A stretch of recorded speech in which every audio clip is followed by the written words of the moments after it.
Russia to its core. And I mean, the only thing that's missing is a chorus, you know, so you can actually hear the language. Yeah. And if there would be language in this, it would be very much like Lenos, you know, which is basically it's not even singing; it's like yelling, you know.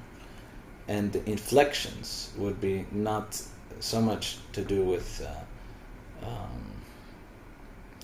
something that is kind of art music, but it is not Kunstmusik, you know?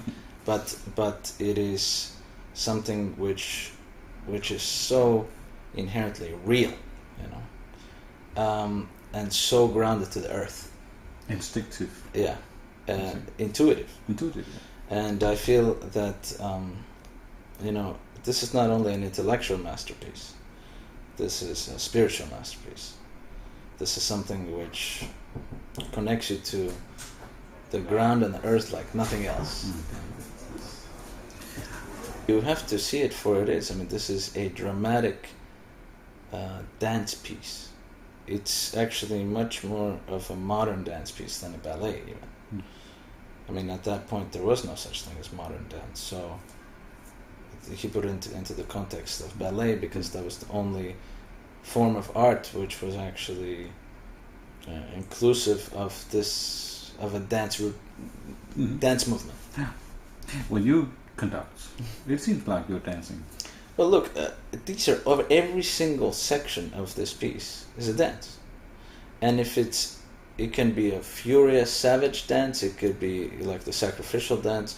It could be, you know, dance of this the opening of the second part of the sacre, which is extremely sensual and ominous, and it can be the village waking up, like the very, very beginning of the piece.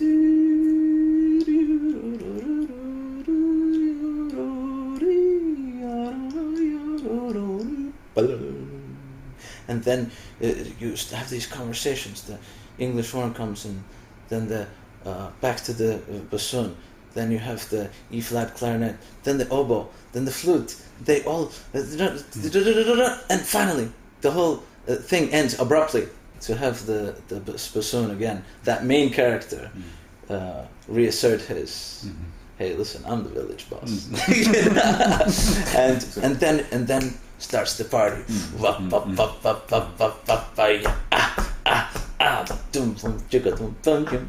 It's almost like techno music. Well, look, I mean, I told them today that there's this one place where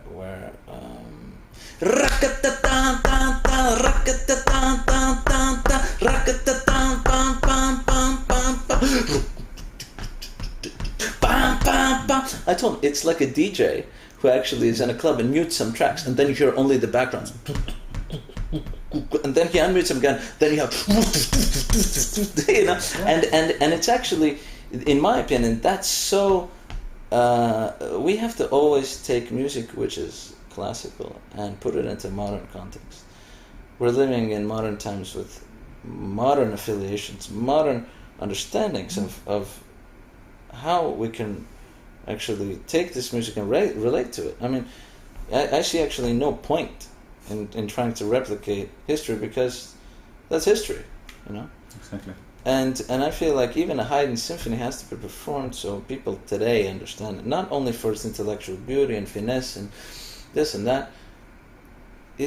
We have to be able to feel like this is basically, I mean, all music is either dance music, song music, you know, basically, you know, for celebrations or occasions like funerals, you know, ominous occasions, or beginning of war or something, you know, something which is music has had very specific functions in its history, and I feel like we somehow, when we bring it into the concert hall, we kind of suck all the life out of it, you know?